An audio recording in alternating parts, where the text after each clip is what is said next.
मिटाया, कुफर को मिटा सदा खुद बताया। बलगल उला बिकमालिही कशफत दुजा बिजमालिही, हसनत जमीअ खिसालिही, सल्लू अलैहि व आलिही। ला इलाहा इल्लल्लाह, ला इलाहा इल्लल्लाह, इल्लल्लाह, ला इलाहा इल्लल्लाह, ला इलाहा।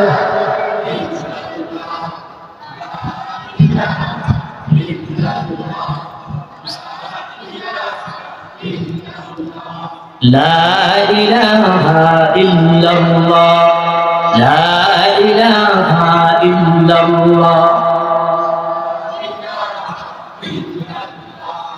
हाथे करे हाथेर काम, पाये करे पाয়ের কাম।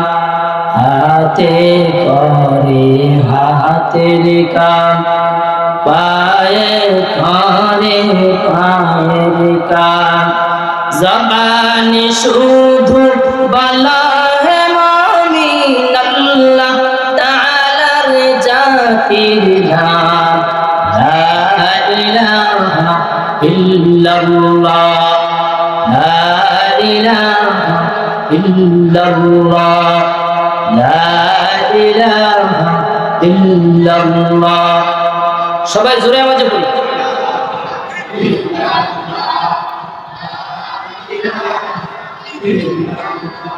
বহু দূরে মদিনা, কেমনে যাবো জানি না। সবাই বলি। বহু দূরে মদিনা, কেমনে যাবো জানি না। দয়ার আল্লাহ দয়া করো, পুরাও মনের বাসনা। লা ইলাহা ইল্লাল্লাহ, লা ইলাহা ইল্লাল্লাহ, লা ইলাহা ইল্লাল্লাহ, লা ইলাহা ইল্লাল্লাহ, লা ইলাহা ইল্লাল্লাহ, মুহাম্মাদুর রাসূলুল্লাহ। সুবহানাকা লা ইলমা লানা ইল্লা মা আল্লামতানা, ইন্নাকা আনতাল আলিমুল হাকীম। আপনাকে আমরা দেখে সোহবত অর্জন করেছি, সোহবত অর্জন করেছি। তাহলে আপনি যখন চলে যাবেন তখন আমাদের সোহবত নিবে পরবর্তী তাবেঈরা। কিন্তু যখন রাসূল আপনার শেষ জামানায় আপনার উম্মতরা আসবে, তখন তো তারা আপনি নবীকে পাবে না, আবু বকর পাবে না, ওসমান পাবে না, আলী পাবে না, সাহাবায়ে ইকরামদেরকে তারা পাবে না, ইমামে আযম আবু হানিফা পাবে না। তারা এই ফজিলত কিভাবে অর্জন করবে? নবীজি সাল্লাল্লাহু আলাইহি ওয়াসাল্লাম বলেন,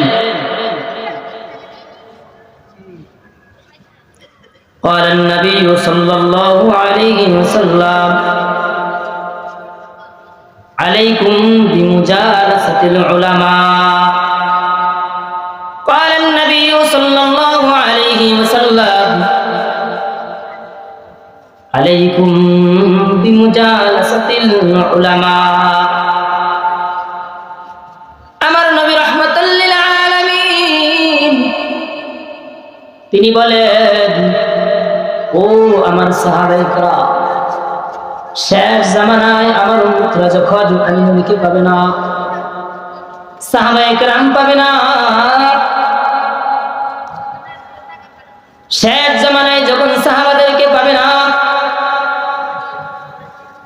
আমার নবী ডাক দিয়া কয়, সাহাবায়ে শেষ জামানায় আবু বকর থাকবে না, উমর থাকবে না, ওসমান থাকবে না, আলী থাকবে না। কিন্তু শেষ জামানায় এমন এক দ্বীনের এক অতন্ত্র প্রহরী উম্মতের আলেম আমি দুনিয়ার জমিনে ওরাসা রেখে যাব। নবীজি বলেন, ইন্নাল উলামা ওয়ারাসাতুল আম্বিয়া, ইন্নাল উলামা ওয়ারাসাতুল আম্বিয়া। নবীজি বলেন, শেষ জামানায় আমি নবীর রেখে যাওয়া ইলমে ওহী আর ইলমে ওহী যারা কলিজার মধ্যে ধারণ করবে, কলিজার মধ্যে যারা ইলমে ওহী কোরআনের হাদিসের ইলম যারা অর্জন করবে, তারা হবে আমি নবীর ওয়ারিস। বলেন সুবহানাল্লাহ। নবী বলেন, ইন্নাল উলামা ওয়ারাসাতুল আম্বিয়া। ওরে উম্মত, তোদের সামনে আমি নবীর ওয়ারিস রেখে গেলাম। ওয়ারিসদেরকে, আমি নবীর ওয়ারিসদের সামনে যখন, আমি নবীর ওয়ারিসের সামনে যখন তোমরা আমি নবীকে মহাব্বত করে করে বসবা, আমি পয়গম্বরকে যারা মহাব্বত করবে, তাইলে আমি নবীর পয়গম্বরকে, আমি নবীকে যারা মহাব্বত করবে, নবীকে মহাব্বত করে করে উম্মতের আলেমের সামনে বসবে। নবীজি বলে, আলাইকুম বিমুজালাসাতিল উলামা। ও আমার উম্মত, আমি নবীকে মহাব্বত করে আলেমের মজলিসে বসছ, আলেমের মজলিসে বসছে মুসলমান, আলেমের মজমায় বসছে, নবীর মহাব্বতে বসছে। আমার নবী বলে, মনে হয় যেন সে আলেমের মজমায় বসে নাই, মনে হয় যেন কেমন যেন আমি নবীর মজলিসে বসার কত ফজিলত তার আমল নামায় দেওয়া হবে। জোরে বলি সুবহানাল্লাহ। যারা বাইরে আছে, ও নবীর উম্মত, যারা বাইরে আছেন, এদিক সেদিক ঘোরাফেরা করছেন, কোরআনের মহাব্বত, আলেমের মহাব্বত, নবীর মহাব্বত, এর নবীর উম্মতের দল, আমার নবী এই উম্মতের জন্য কত মায়া আর দয়া। নবী বলে, আমি নবী দুনিয়া থেকে চলে যাই, কিন্তু কিয়ামত পর্যন্ত আমি নবীর উম্মতের অনুসারী আসবে, তারাও আমি নবীর সোহবতের ফজিলত থেকে বঞ্চিত থাকবে না।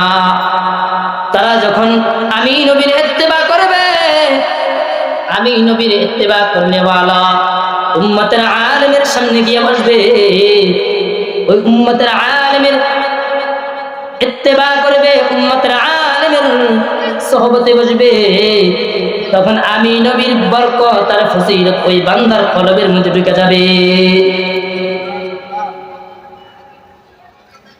এজন্য নবী বলে, আরে আবু বকর, চিন্তা করার কারণ নাই, পেরেশানি করার কারণ নাই, কারণ এমন একটা জামানা আসবে যেই জামানায় আবু বকর তুমি থাকবে না, এমন একটা জামানা আসবে যেই জামানায় উমরের ফারুক থাকবে না, এমন একটা জামানা আসবে যেই জামানায় আলী থাকবে না।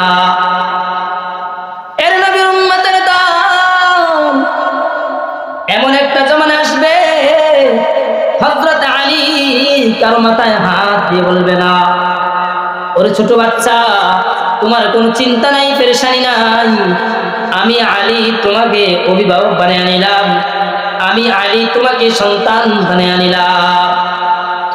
ওই সন্তান বলে, ও আলী,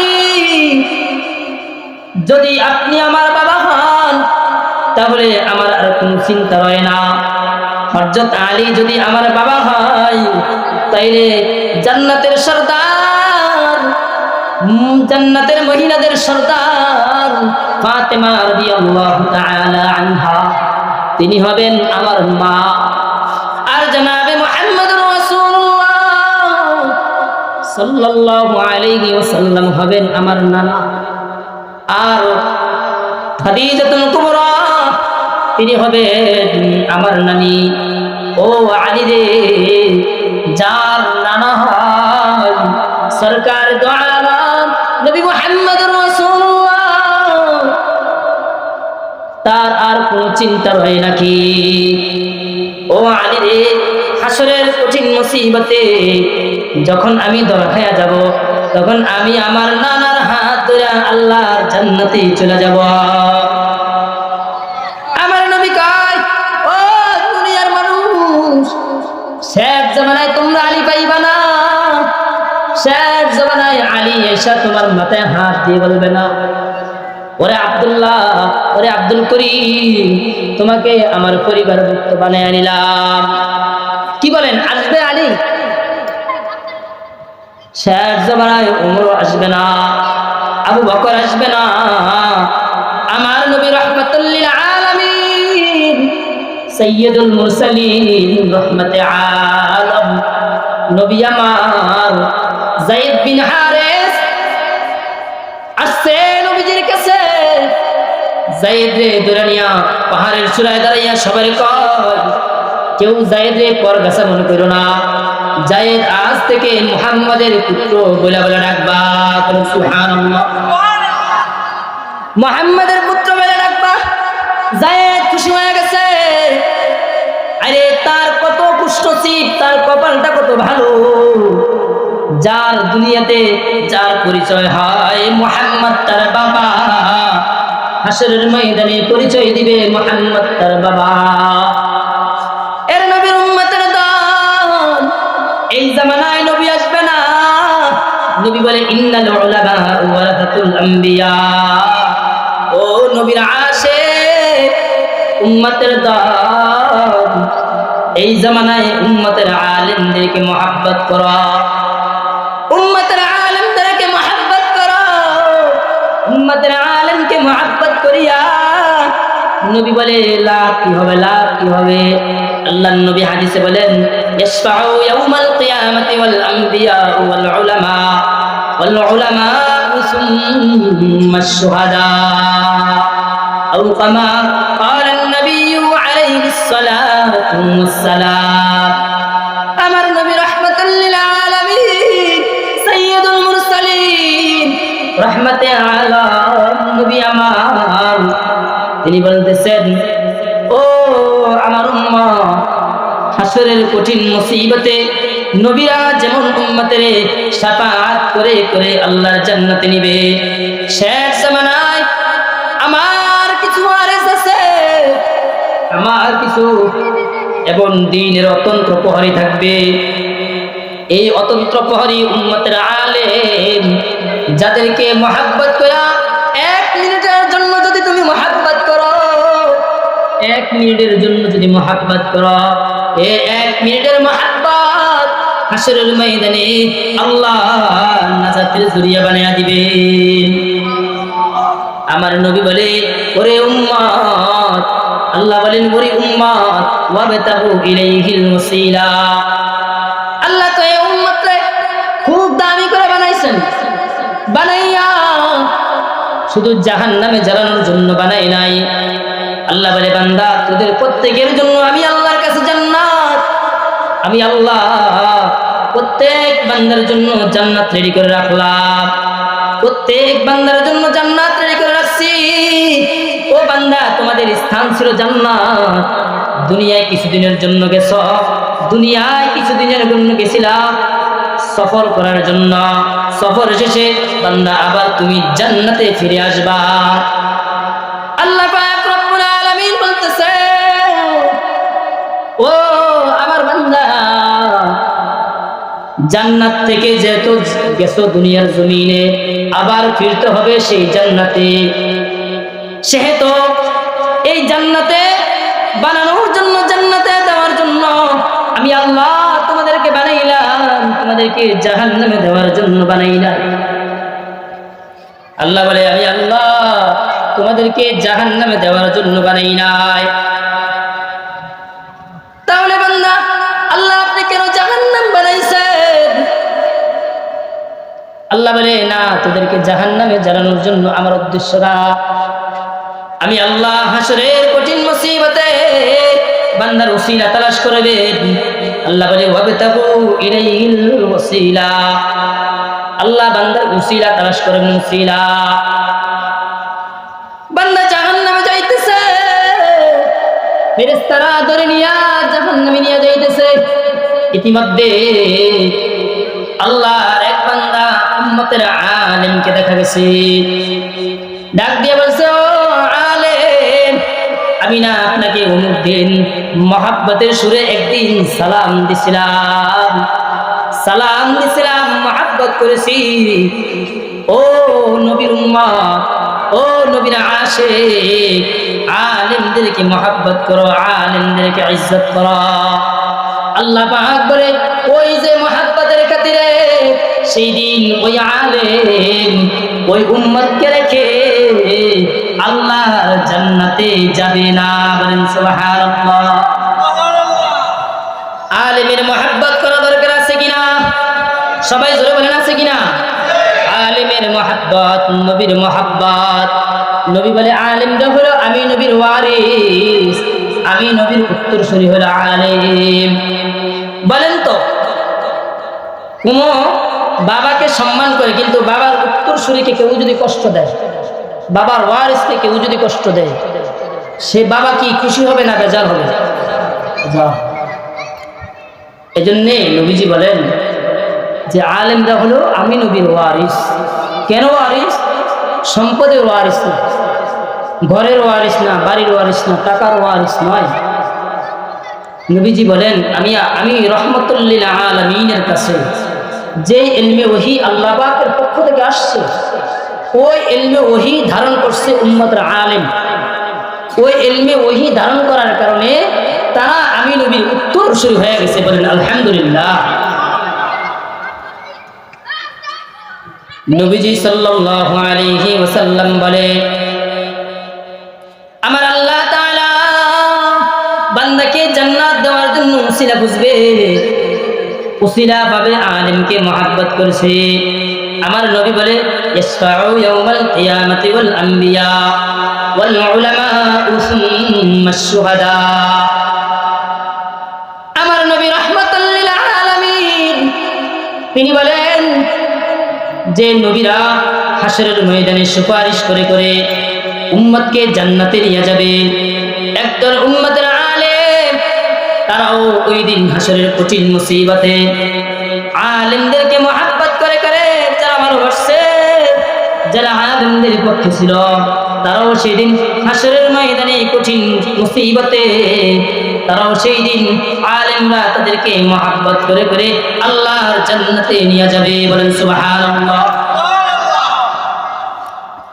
আর যারা এই জামানায় যারা আলেমের শত্রুতা করে, আলেমের যারা বিরোধিতা করে, আলেমকে যারা বাঁকা নজরে দেখে, যেমনি ভাবে আল্লাহ পাকের পক্ষ থেকে পুরস্কার, আল্লাহ পাকের পক্ষ থেকে পুরস্কার যে আলেমকে মহব্বত করলে আল্লাহ পাক তাদেরকে মহব্বত করে, নবীকে মহব্বত করে নেওয়ালা হয়ে যায়।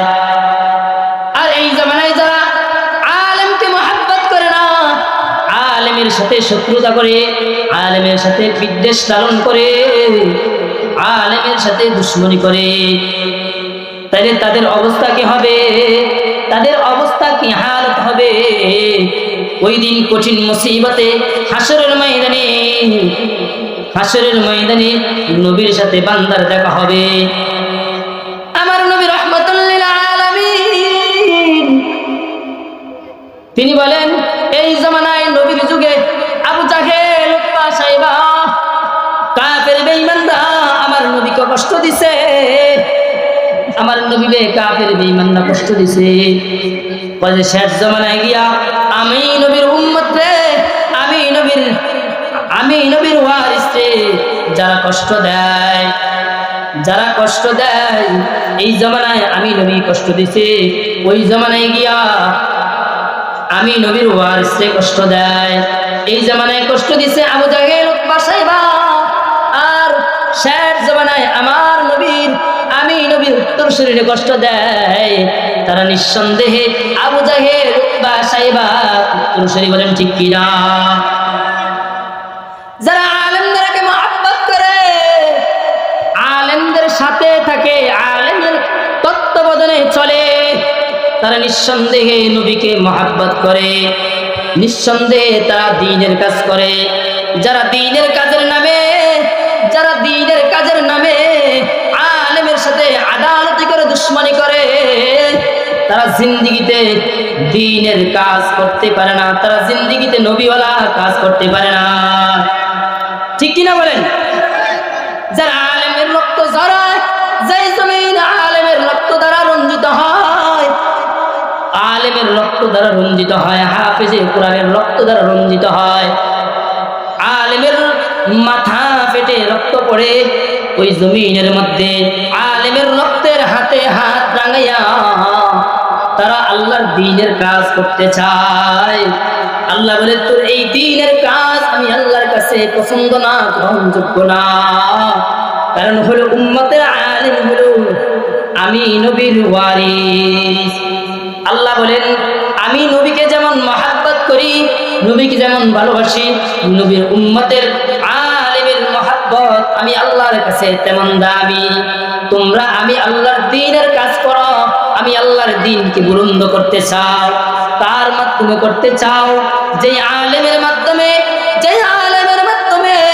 আমি আল্লাহ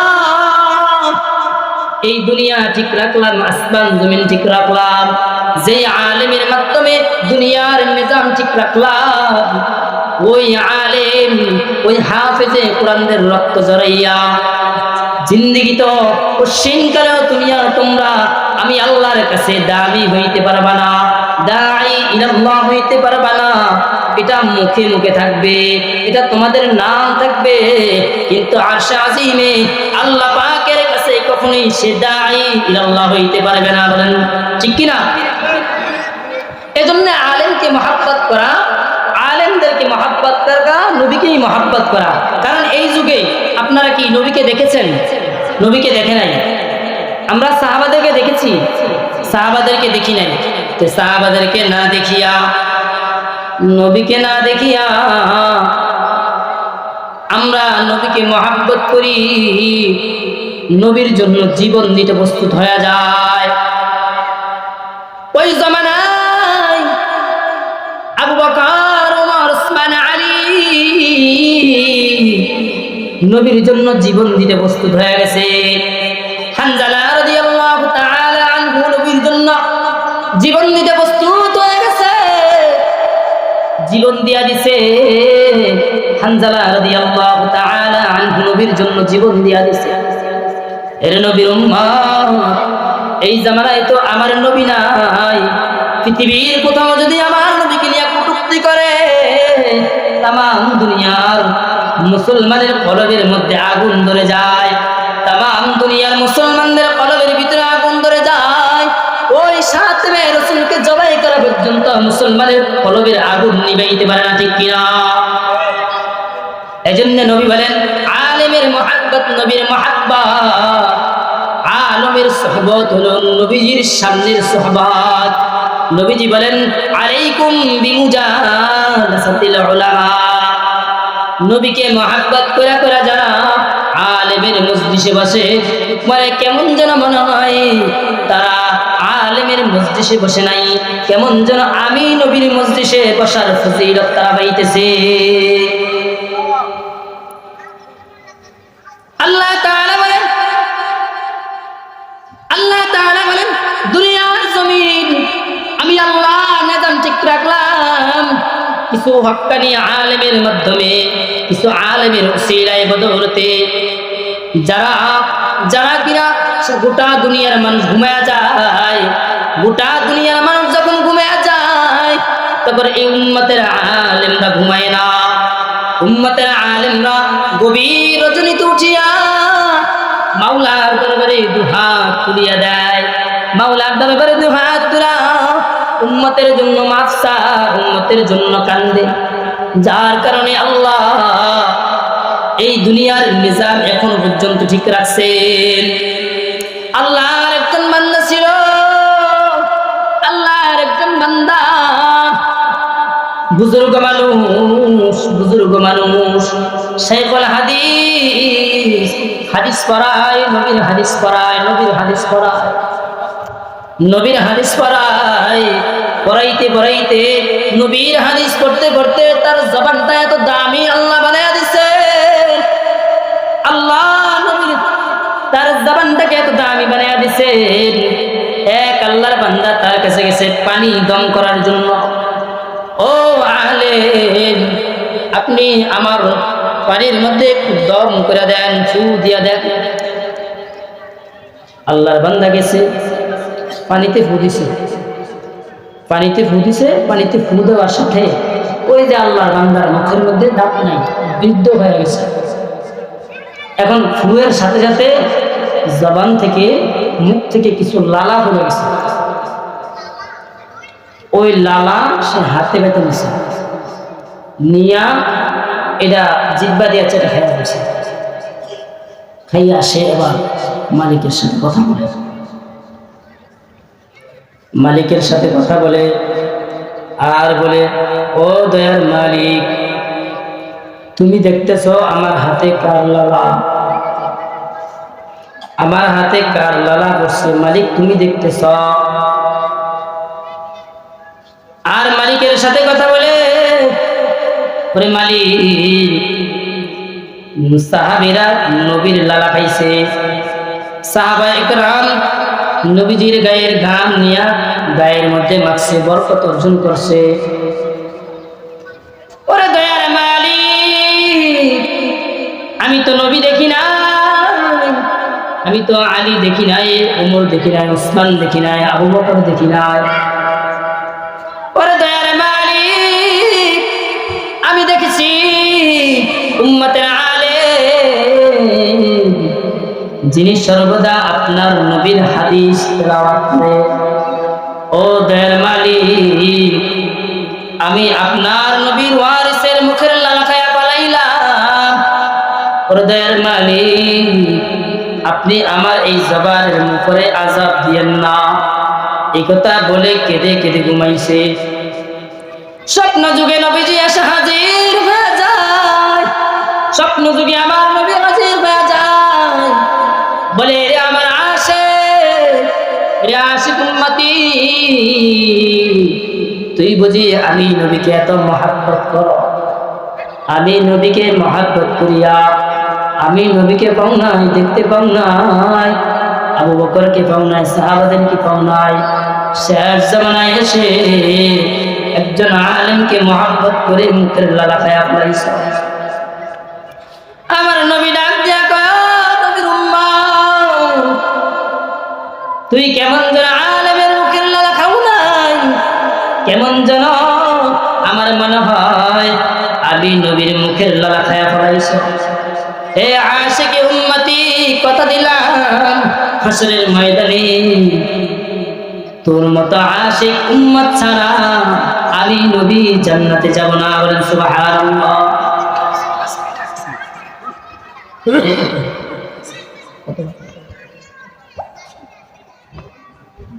সম্মানিত হাজিরিন, আমি আপনাদের সামনে যে জিনিসটা উপস্থাপন করেছি, যে আল্লাহ পাক রব্বুল আলামিন বান্দাকে উসিলা তালাশ করবেন জান্নাত দেওয়ার জন্য, এবং উসিলা আমরা এমন কিছু কাজ করব যেই কাজগুলো উসিলার বদৌলতে আল্লাহ পাক রব্বুল আলামিন আমাকে আপনাকে জান্নাত দান করবেন। বলেন সুবহানাল্লাহ। আমি যে একটা হাদিস শরীফ আপনাদের সামনে তেলাওয়াত করছি, এই হাদিসটা আমাদের ছোট ছোট বাচ্চারাও জানে, আপনাদের মধ্যে অনেকে জানে, জানেন না?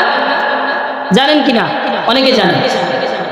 নবীজি বলেন, আলান নবী সাল্লাল্লাহু আলাইহি ওয়াসাল্লাম, আখলিস দীনাকা ইয়াকফিকাল আমালুল কলিল, আও কামা ক্বালান নবী আলাইহিস সালাতু ওয়াসসালাম। আমার নবী বলে, আখলিস দীনাকা ইয়াকফিকাল আমালুল কলিল। আল্লাহ তাআলা বলেন, আল্লাহর নবী বলেন, ঈমানটাকে খাঁটি করো, ঈমানকে খাঁটি করো, অল্প আমলই আমার আপনার নাজাতের জন্য জরিয়া হয়ে যাবে। বলেন সুবহানাল্লাহ। অল্প আমল। আর আপনাদের সামনে যে আয়াতে কারিমা তেলাওয়াত করছি, আয়াতে কারিমার মধ্যে আল্লাহ পাক রব্বুল আলামিন বলেন, ইন্নাল্লাযীনা আমানু وعملوا الصالحات كانت لهم جنات الفردوس نزلا إن الذين آمنوا وعملوا الصالحات كانت لهم جنات الفردوس نزلا আল্লাহ পাক রব্বুল আলামিন বলে দুইটা আমল করো। এক নম্বরে আল্লাহ বলেন ঈমান আনো ঈমান। আল্লাহ পাক বলে ঈমান আনার জন্য বলছেন এক নম্বর শর্ত হলো ঈমান। সবাই জোরে আওয়াজ বলেন এক নম্বর শর্তের নাম কি? এক নম্বর শর্তের নাম হলো ঈমান। আল্লাহ পাক বলে ওয়ামিলুস সালিহাত, ঈমান আনার পরে আল্লাহ দ্বিতীয় প্রকার বলে ওয়ামিলুস সালিহাত, আমল করে রে বান্দা, আমল করো। কেমন আমল? আল্লাহ বলে ভালো আমল করো, উত্তম আমল করো। ভালো আমল কেমন করো? ভালো আমল বলে ঈমান আর ভালো আমল করলে কি হবে? আল্লাহ বলে কানাত লাকুম জান্নাতুল ফিরদাউসি নুজুলা। আল্লাহ পাক রব্বুল আলামিন বলে এই ঈমান আনার পরে যদি তোমরা আমি আল্লাহর কাছে ঈমানের সাথে ভালো আমল নিয়া আমি আল্লাহর সামনে দাঁড়াইতে পারো, আমি আল্লাহ তাআলা তোমার জন্য ঠিকানা রাখলাম জান্নাত। সবাই জোরে আওয়াজে বলি সুবহানাল্লাহ। বলেন এক নম্বরে আল্লাহ পাক বলছেন ঈমান আনার জন্য। এক নম্বর কি আনার জন্য বলছেন? ঈমান। দুই নম্বরে বলছেন ওয়া আমিলুস সালিহাত, খাঁটি আমল, পরিশুদ্ধ আমল, নেক আমল করার জন্য, ভালো আমল করার জন্য। বলেন কি আমল? জোরে আওয়াজে বলেন কি আমল? ভালো আমল। আল্লাহ পাক এখানে বেশি আমলের কথা বলেন না। বলেন বেশি আমল না ভালো আমল। আবার বলেন বেশি আমল না ভালো আমল। আল্লাহ পাক বলেন ইন্নাল্লাযীনা আমানু ওয়া আমিলুস সালিহাত কানাত লাহুম জান্নাতুল ফিরদাউসি নুজুলা। এর নবীর উম্মতের দল, আমার নবী রাহমাতাল লিল আলামিন বলে হে আমার উম্মত, ঈমানটাকে খাঁটি করো, ঈমানকে খাঁটি করো, অল্প আমল করো। যেই আমলটা ভালো আমল আর খাঁটি আমল। এবার খাঁটি আমল করে কয় যেই আমল হয় শুধুমাত্র একমাত্র আল্লাহর জন্য। বলেন একমাত্র আমল করব কার জন্যে? জোরে বলেন কার জন্যে আমল? আল্লাহর জন্যে আমল। আল্লাহ পাক রব্বুল আলামিন বলেন আমল করব খাঁটি আমল। ওই খাঁটি আমলের মাধ্যমে আল্লাহ পাক বলে আমি আল্লাহ জান্নাত দিব বেশি আমল দিয়া না। আল্লাহ পাক আমল দিবেন খাঁটি আমল দ্বারা, ভালো আমল দ্বারা। আল্লাহ পাক রব্বুল আলামিন বলেন ভালো ঈমান এবং ঈমানটাকে পরিশুদ্ধ করো, খাঁটি আমল নিয়ে আমি আল্লাহর সামনে দাঁড়াও, আমি আল্লাহ তোমার জন্য জান্নাত রেডি করে রাখলাম। কেমন জান্নাত? আমার নবী বলে জান্নাতুল ফিরদাউসি নুজুলা। আমার আল্লাহ বলেন জান্নাতের মধ্যে উত্তম জান্নাত হলো জান্নাতুল ফিরদাউস। জান্নাতুল ফিরদাউস আমি আল্লাহ বান্দা তোমাকে দান করব। সুবহানাল্লাহ। এজন্য আল্লাহ পাক রব্বুল আলামিন বলে বেশি আমল না খাঁটি আমল, বেশি আমল না ভালো আমল। বলেন বেশি আমল না ভালো আমল? ভালো আমল। ভালো আমল কারে কয়? ভালো আমল বলা হয় যেই আমলটা করা হয় শুধুমাত্র একমাত্র আল্লাহর জন্য। বলেন আপনারা সবাই এখানে আসছে দুনিয়া পাওয়ার আশায় নাকি আল্লাহ পাওয়ার আশায়? জোরে বলেন কার পাওয়ার আশায়? আল্লাহ পাওয়ার আশায়। যদি আল্লাহ পাওয়ার আশায় থাকে মসজিদ করব দুনিয়ার নাম অর্জন করার আশায় নাকি আল্লাহর কাছে নাম পাওয়ার আশায়? মাহফিলে দান করব কার জন্য বলেন? মাহফিলেও দান করব আল্লাহর জন্য, দুনিয়ার কোনো মানুষকে দেখানোর জন্য না। দুনিয়ার কোনো মানুষকে দেখানোর জন্য যদি কোনো আমল করা হয় তাহলে সেটা আর আমল আর আখিরাত থাকে না, সেটাকে আল্লাহ দুনিয়ায় পরিণত করে দেয়। বলেন নাউযুবিল্লাহ। এজন্য আল্লাহ পাক নম্বরে ঈমান আনবা, 2 নম্বরে ভালো আমল করবা, তোমার জন্য জান্নাতুল ফেরদাউস সৃষ্টি হয়ে যাবে। বলেন সুবহানাল্লাহ।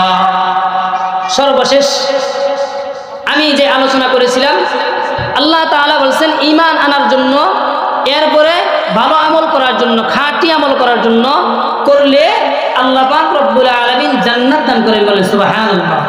তাহলে জান্নাতে যাওয়ার জন্য 2টা কাজ। কয়টা কাজ? সবাই জোরে বলেন, জান্নাতে যাওয়ার জন্য কয়টা কাজ? 2টা কাজ। 1 নম্বরে ঈমানকে পরিশুদ্ধ করে, 1 নম্বরে ঈমানটাকে ভালো করে ঈমান আনা, মজবুতির সাথে ঈমান আনা। 2 নম্বরে হলো নেক আমল, খাঁটি আমল করা, শুধুই মাত্র আল্লাহর জন্য আমল করা, শুধুই মাত্র দান সদকা খয়রাত যত কিছু আছে সব কিছু ইবাদত বন্দেগী সব কিছু কার জন্য হবে? আল্লাহর জন্য হবে। নবীজি বলেন আখলিস দীনাকা ইয়াকফিকাল আমালুল কলিল, তোমার জন্য যথেষ্ট, অর্থাৎ নাজাতের জন্য যথেষ্ট ওই আমল, ওই ঈমান, অল্প আমল, কিন্তু আমলটা হবে শুধুই মাত্র কার জন্যে? আল্লাহর জন্যে। ওই আমলের মাধ্যমে আল্লাহ তাআলা বান্দাকে নাজাত দান করে। বলেন সুবহানাল্লাহ। আমি আপনাদের সামনে দীর্ঘ সময় ধরে আলোচনা করেছি, সমস্ত ভুল আমার পক্ষ থেকে, আর যত ভালো ভুল আছে এগুলো আল্লাহ তাআলার পক্ষ থেকে। আল্লাহ পাক যেন ভুলগুলোকে ক্ষমা করে দেন, পরিশুদ্ধ এবং সহিগুলোকে কবুল করে আমাকে এবং আপনাদের সকলকে কথাগুলোর প্রতি আমল করা আল্লাহ পাক যেন তৌফিক দান করেন। সকলে বলে আমিন। ওয়া আখির দাওয়ানা আলহামদুলিল্লাহি রাব্বিল আলামিন। আসসালামু আলাইকুম ওয়া রাহমাতুল্লাহ।